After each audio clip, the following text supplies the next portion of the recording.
Hi all, ഏവർക്കും learners കോർണറിൻ്റെ പുതിയൊരു വീഡിയോയിലേക്ക് സ്വാഗതം. ഇന്ന് നമ്മൾ ഡിസ്കസ് ചെയ്യാൻ പോകുന്നത് 4ാം ക്ലാസ്സിലെ ഇംഗ്ലീഷ് ടെക്സ്റ്റ് ബുക്കിലെ 5ാമത്തെ യൂണിറ്റായ ദ മെലഡി ഓഫ് റെയിനിൻ്റെ ഇൻട്രൊഡക്ഷനാണ്. ഈ ഒരു യൂണിറ്റിലെ ഫസ്റ്റ് ചാപ്റ്ററാണ് journey of the raindrop എന്ന് പറയുന്നത്. ആ ഒരു ചാപ്റ്ററിൻ്റെ കംപ്ലീറ്റ് മലയാളം എക്സ്പ്ലനേഷൻ അടങ്ങുന്ന വീഡിയോ നമ്മളുടെ ചാനലിൽ ഓൾറെഡി അപ്ലോഡ് ചെയ്തിട്ടുണ്ട്. ലിങ്ക് ഞാൻ താഴെ കൊടുത്തേക്കാം, നിങ്ങൾക്ക് കയറി കാണാവുന്നതാണ്. ഇനി നമുക്ക് യൂണിറ്റിൻ്റെ ഇൻട്രൊഡക്ഷനിലേക്ക് വരാം. ദ മെലഡി ഓഫ് റെയിൻ എന്നുള്ളതാണ് യൂണിറ്റിൻ്റെ പേര്, അല്ലേ? റെയിൻ എന്ന് പറഞ്ഞാൽ നമുക്കറിയാം മഴയാണ്, അല്ലേ?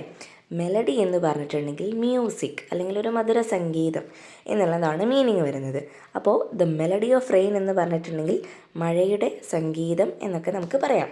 ഓക്കെ, ഇവിടെ വളരെ ബ്യൂട്ടിഫുൾ ആയിട്ടുള്ളൊരു പിക്ചർ കൊടുത്തിട്ടുണ്ട്, അല്ലേ? മഴ പെയ്യുന്ന ഒരു പിക്ചറാണ്. അവിടെ മുഴുവൻ എന്താണ്, നിറയെ മരങ്ങളുണ്ട്, അല്ലേ? നല്ലപോലെ പച്ചപ്പ് നിറഞ്ഞൊരു സ്ഥലമാണ്. അവിടെ മഴ പെയ്യുന്നതായിട്ടുള്ളൊരു ചിത്രമാണ് കൊടുത്തിട്ടുള്ളത് ഈ ഒരു യൂണിറ്റിൻ്റെ ഇൻട്രൊഡക്ഷനിൽ തന്നെ. ഇവിടെ ജോൺ അപ്ഡൈക്കിൻ്റെ ഒരു കൊട്ടേഷൻ കൊടുത്തിട്ടുണ്ട്, അതായത് ഉദ്ധരണി എന്ന് നമ്മൾ മലയാളത്തിൽ പറയും. എന്താണെന്ന് നോക്കാം.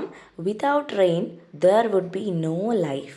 സിമ്പിളായിട്ട് പറയുകയാണെങ്കിൽ മഴയില്ലെങ്കിൽ ഈ ഭൂമിയിൽ ജീവൻ ഉണ്ടാവില്ല എന്നാണ് ഈ ഒരു കോട്ട് കൊണ്ട് ഉദ്ദേശിക്കുന്നത്, അല്ലേ? ഇവിടെ മഴയുടെ പ്രാധാന്യത്തെക്കുറിച്ചാണ് പറയുന്നത്.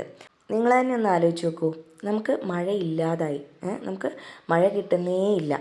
അപ്പോൾ നമുക്ക് എന്തൊക്കെ ബുദ്ധിമുട്ടുകളാണ് നേരിടേണ്ടി വരിക? ചിന്തിച്ച് നോക്കൂ. നമുക്കിപ്പോൾ കർഷകർക്ക് വെള്ളം വേണം കൃഷി ചെയ്യാനായിട്ട്, അല്ലേ? അവർ കൃഷി ചെയ്ത് കിട്ടുന്നതിൽ നിന്നാണ് നമുക്ക് ആഹാരം കഴിക്കാനായിട്ടുള്ള സാധനങ്ങൾ ലഭിക്കുന്നത്. അപ്പം നമുക്ക് ആഹാരത്തിന് ബുദ്ധിമുട്ട് വരും. അതേപോലെ എന്താണ്, കുളത്തിലും പുഴയിലും നമ്മളുടെ കിണറുകളിലും ഒക്കെ വെള്ളം വറ്റും. അപ്പം നമുക്ക് കുടിവെള്ളത്തിന് ക്ഷാമം വരും, അല്ലേ? വരൾച്ച വരും. പിന്നെന്താണ്, പക്ഷികളും മൃഗങ്ങളും ഒക്കെ വെള്ളം കിട്ടാതെ വലയും, അല്ലേ? ചൂട് കൂടും. പിന്നെന്താണ്, നമ്മളുടെ എന്താണ്, വൃക്ഷങ്ങളും സസ്യങ്ങളും ഒക്കെ തന്നെ വെള്ളം കിട്ടാതെ കരിഞ്ഞു പോവും, അല്ലേ? അല്ലെങ്കിൽ നശിച്ചു പോവും. അപ്പം ജലമില്ലെങ്കിൽ ഈ ഭൂമിയിൽ ഒന്നും തന്നെ ഉണ്ടാവില്ല, അല്ലേ? അപ്പോൾ ഈ ഒരു കാര്യമാണ് ജോൺ അപ്ഡൈക്കിൻ്റെ കോട്ടിലൂടെ നമുക്ക് മനസ്സിലാക്കി തരുന്നത്. ഇനി നമുക്ക് നെക്സ്റ്റ് പേജ് നോക്കാം. Let's look at the pictures given below. താഴെ 4 പിക്ചേഴ്സാണ് കൊടുത്തിട്ടുള്ളത്. അത് നോക്കാനാണ് പറയുന്നത്. What do these pictures suggest? എന്തൊക്കെയാണ് ഈ പിക്ചേഴ്സ് സജസ്റ്റ് ചെയ്യുന്നത് അല്ലെങ്കിൽ സൂചിപ്പിക്കുന്നത് എന്നാണ് ചോദിക്കുന്നത്. അപ്പോൾ നമുക്ക് നോക്കാം ഈ 4 പിക്ചേഴ്സ് എന്തൊക്കെയാണ് സജസ്റ്റ് ചെയ്യുന്നത്. നമുക്ക് പിക്ചർ കാണുമ്പോൾ തന്നെ മനസ്സിലാവും. ആദ്യത്തെ പിക്ചറിലേക്ക് നോക്കിയേ, എന്തൊക്കെയാണ് നമ്മൾ കാണുന്നത്? ഒരു കിണറുണ്ട്, അല്ലേ? അതിന് അടുത്തായിട്ട് ഒരുപാട് ആളുകൾ എന്താണ്, വെള്ളം എടുക്കാനുള്ള കുടവുമായിട്ട് അല്ലെങ്കിൽ പാത്രവുമായിട്ട് നിൽക്കുന്നതായിട്ട് നമുക്ക് കാണാം. ആളുകളെ ഒന്നും അത്ര ഹാപ്പി ആയിട്ടല്ല നമ്മൾ ഈ ഒരു പിക്ചറിൽ കാണുന്നത്. ആ ഒരു പരിസരം തന്നെ സൂചിപ്പിക്കുന്നുണ്ട് അവിടെ വെള്ളത്തിൻ്റെ ക്ഷാമം, ജലക്ഷാമം ഉണ്ട് എന്നുള്ളത്. കാരണം മരങ്ങളൊക്കെ എന്താണ്, നല്ല പച്ചപ്പ് നിറഞ്ഞതാണോ? അല്ല, മരങ്ങളൊക്കെ കരിഞ്ഞു പോയിട്ടുണ്ട്, അല്ലേ? ഇലകളൊന്നുമില്ല, ഉണങ്ങിപ്പോയിട്ടുണ്ട് മരങ്ങളെല്ലാം തന്നെ. അതുമാത്രമല്ല, ഒരേ ഒരു കിണറാണുള്ളത്. അതിനെ ആശ്രയിച്ചാണ് അവിടെയുള്ള ആ ഒരു മനുഷ്യരെല്ലാം ജീവിക്കുന്നതെന്ന് നമുക്ക് മനസ്സിലാക്കാം. കാരണം ബാക്കിയുള്ള കിണറുകളിലൊക്കെ ഒരുപക്ഷെ വെള്ളം വറ്റിയിട്ടുണ്ടാവും. അപ്പോൾ അതുകൊണ്ടായിരിക്കും ഒരു കിണറിന് ചുറ്റും എന്താണ് ഇത്രയും അധികം ആളുകൾ നിൽക്കുന്നത്. അപ്പോൾ പൂർണ്ണമായിട്ടും വരൾച്ച സംഭവിച്ചിട്ടില്ല എങ്കിൽ കൂടെയും അവിടെ ജലത്തിന് ക്ഷാമം നേരിടുന്നുണ്ട് എന്ന് നമുക്ക് മനസ്സിലാക്കാം. ഇനി രണ്ടാമത്തെ പിക്ചറിലേക്ക് നോക്കിയേ. അവിടെ പൂർണ്ണമായിട്ടും വരൾച്ചയുടെ ഒരു കാഴ്ചയാണ് കാണുന്നത്, അല്ലേ? മരങ്ങളൊക്കെ കരിഞ്ഞു പോയിട്ടുണ്ട്, ഒരു ഇല പോലും അവശേഷിക്കുന്നില്ല. പിന്നെ എന്താണ്, നിലം വരെ വിണ്ട് കീറിയിട്ടുണ്ട്, അല്ലേ? വെള്ളത്തിൻ്റെ കുറവ് കൊണ്ട്. അത്രമാത്രം വരൾച്ചയാണ് ഈ ഒരു പിക്ചർ സൂചിപ്പിക്കുന്നത്. ഇനി മൂന്നാമത്തെ ചിത്രത്തിലേക്ക് നോക്കിയേ. ഇവിടെ ആഹ്ലാദത്തിൻ്റെ അല്ലെങ്കിൽ സന്തോഷത്തിൻ്റെ ഒരു ചിത്രമാണ് കാണാൻ പറ്റുന്നത്. കുട്ടികളെല്ലാം മഴ വന്നിട്ട് മഴയത്ത് കളിക്കുന്നത് ആണ് നമുക്ക് കാണാൻ പറ്റുന്നത്. റെയിൻകോട്ട് ഇട്ടിട്ടും അല്ലാതെ കുട ചൂടിയും കുട ചൂടാതെയും ഒക്കെ കുട്ടികൾ കളിക്കുന്നുണ്ട്. പിന്നെ എന്താണ്, നമുക്കറിയാം മഴ പെയ്യും എന്നുള്ളതിൻ്റെ ഒരു സൂചനയാണ് തവള കരയുന്നതൊക്കെ, അല്ലേ? അപ്പോൾ അവിടെ ഒരു തവളേനെയും നമുക്ക് കാണാൻ പറ്റുന്നുണ്ട്. അപ്പോൾ ഹാപ്പി ആയിട്ടുള്ള ഒരു പിക്ചറാണ് ഇവിടെ കൊടുത്തിട്ടുള്ളത്. കുട്ടികൾ മഴയത്ത് നല്ല ഹാപ്പി ആയിട്ട് കളിച്ചുല്ലസിക്കുകയാണ് ചെയ്യുന്നത്. ഇനി നാലാമത്തെ പിക്ചറിലേക്ക് നോക്കിയേ. ഇവിടെ വെള്ളപ്പൊക്കത്തിൻ്റെ ഒരു ചിത്രമാണ് കൊടുത്തിട്ടുള്ളത്, അല്ലേ? അപ്പം മഴ അധികമായാലും പ്രശ്നമാണ്, മഴ ഇല്ലെങ്കിലും പ്രശ്നമാണ്, അല്ലേ? ഈ ഒരു ചിത്രത്തിൽ നമുക്ക് കാണാനായിട്ട് സാധിക്കും ആളുകളൊക്കെ എന്താണ്, അവരുടെ താമസം മാറി പോവുകയാണ് അല്ലേ. തൽക്കാലത്തേക്ക് മറ്റൊരിടത്തേക്ക് മാറാനായിട്ട് ചെറിയ ചങ്ങാടം പോലെയുള്ള അല്ലെങ്കിൽ ബോട്ട് പോലെയുള്ളതിനൊക്കെ ആശ്രയിച്ചിട്ട് അവർ മറ്റ് സ്ഥലത്തേക്ക് പോവുകയാണ്. വെള്ളമില്ലാത്ത സ്ഥലത്തേക്ക് തൽക്കാലത്തേക്ക് താമസിക്കാനായിട്ട് പോകുന്ന ആളുകളെ കാണാം. വണ്ടിയും അതേപോലെ ബിൽഡിങ്ങുകളും ഒക്കെ പകുതി മുങ്ങി നിൽക്കുന്നതായിട്ട് കാണാം. അപ്പം വെള്ളം ഇല്ലെങ്കിലും ബുദ്ധിമുട്ടാണ്, വെള്ളം അധികമായാലും ബുദ്ധിമുട്ടാണ്. നമ്മൾ മനുഷ്യർക്ക് മാത്രമാണോ?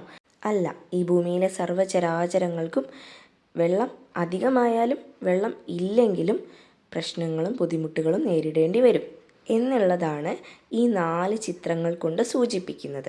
Okay, share your ideas with your friends and present them in the class. അപ്പം നിങ്ങളുടെ ഐഡിയാസ് നിങ്ങളുടെ ഫ്രണ്ട്സുമായിട്ട്, നിങ്ങളുടെ കൂട്ടുകാരുമായിട്ട് ഷെയർ ചെയ്യുക. എന്നിട്ട് ആ കാര്യം നിങ്ങളുടെ ക്ലാസ്സിൽ അവതരിപ്പിക്കുക. അതാണ് നിങ്ങൾ ചെയ്യേണ്ടത്. Okay, here the rain brings life, joy, adventures and perhaps hardships too to the world. Bring എന്ന് പറഞ്ഞിട്ടുണ്ടെങ്കിൽ കൊണ്ടുവരിക. അപ്പോൾ ഹിയർ ഇവിടെ, അതായത് ഈ 4 പിക്ചേഴ്സ് നോക്കിയിട്ടുള്ള കാര്യമാണ് പറയുന്നത്. ഇവിടെ rain brings life, joy, adventures and perhaps hardships too. അപ്പം മഴ എന്തൊക്കെയാണ് കൊണ്ടുവരുന്നത് എന്നാണ് പറയുന്നത്. മഴ ജീവൻ കൊണ്ടുവരുന്നു, ലൈഫ് കൊണ്ടുവരുന്നു. അതായത് ഇപ്പോൾ വറ്റി വരണ്ട് കിടക്കുന്ന ഒരു ഭൂമിയാണ്. അവിടേക്ക് മഴ പെയ്യുന്ന സമയത്ത് അവിടെ കുഞ്ഞു കുഞ്ഞു സസ്യങ്ങളും അതേപോലെ കരിഞ്ഞു നിൽക്കുന്ന മരങ്ങളിലെ മുകുളങ്ങളും ഒക്കെ ഉണ്ടായിട്ട് ഒരു പുതുജീവൻ നൽകുകയാണ് ചെയ്യുന്നത്. അതേപോലെ കർഷകർക്ക് കൃഷി ചെയ്യാനുള്ള സാഹചര്യം വരും. പിന്നെ വറ്റി വരണ്ട് കിടക്കുന്ന പുഴകളിലും കുളങ്ങളിലും അരുവികളിലൊക്കെ വെള്ളം നിറയുന്ന സമയത്ത് മത്സ്യങ്ങൾക്ക് നല്ല രീതിയിൽ ജീവിക്കാനായിട്ട് സാധിക്കും. അതേപോലെ മനുഷ്യർക്ക് എല്ലാം തന്നെ മഴ ഒരു ലൈഫ് കൊണ്ടുവരും അല്ലേ, ഒരു പുതുജീവൻ കൊണ്ടുവരും. പിന്നെ ജോയ് അല്ലേ, സന്തോഷം കൊണ്ടുവരും അല്ലേ. 3ാമത്തെ പിക്ചറിൽ നമുക്ക് കാണാനായിട്ട് സാധിക്കുന്നുണ്ട് അല്ലേ, മഴ പെയ്യുമ്പോൾ കുട്ടികളുടെ ആ ഒരു സന്തോഷം. പിന്നെ അഡ്വഞ്ചേഴ്സ്, സാഹസികത. അപ്പോൾ വെള്ളപ്പൊക്കം വരുന്ന സമയത്ത് ആളുകൾ വളരെ സാഹസികമായിട്ടാണ് ജീവൻ നിലനിർത്താൻ വേണ്ടി പലതും ചെയ്യുന്നത് അല്ലേ. പിന്നെ ആൻഡ് പെർഹാപ്സ് ഹാർഡ്ഷിപ്സ് ടു. പിന്നെ ചില സമയങ്ങളിൽ ഹാർഡ്ഷിപ്സ് എന്ന് വെച്ചാൽ കഷ്ടപ്പാട്. വെള്ളപ്പൊക്കമൊക്കെ വരുന്ന സമയത്ത് നമുക്കറിയാം, നമുക്ക് നമ്മളുടെ സ്വന്തം വീടുകളിൽ നിന്ന് മാറി മറ്റൊരു സ്ഥലത്ത് പോയി താമസിക്കേണ്ടതായിട്ടൊക്കെ വരും. നമുക്ക് അത്യാവശ്യമായിട്ടുള്ള കാര്യങ്ങൾ പോലും നമുക്ക് കിട്ടാത്ത അവസ്ഥ വരും അല്ലേ.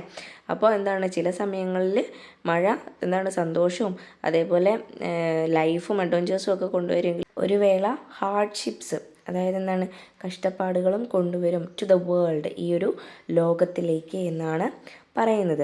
Let us explore the journey of A rain drop. അപ്പം ഇനി നെക്സ്റ്റ് നമുക്ക് പഠിക്കാനുള്ളത് journey of A rain drop എന്ന് പറയുന്ന ലെസണാണ്. ഈ ഒരു ലെസണിൻ്റെ കംപ്ലീറ്റ് മലയാളം എക്സ്പ്ലനേഷൻ അടങ്ങുന്ന വീഡിയോ നമ്മുടെ ചാനലിൽ ഓൾറെഡി അപ്ലോഡ് ചെയ്തിട്ടുണ്ട്. അപ്പോൾ അതിൻ്റെ ലിങ്ക് ഞാൻ താഴെ കൊടുത്തേക്കാം, നിങ്ങൾക്ക് കയറി കാണാവുന്നതാണ്. അപ്പോൾ ഈ ഒരു ക്ലാസ് നിങ്ങൾക്ക് ഇഷ്ടപ്പെട്ടിട്ടുണ്ടാവുമെന്ന് കരുതുന്നു. See you with another video. Thanks for watching.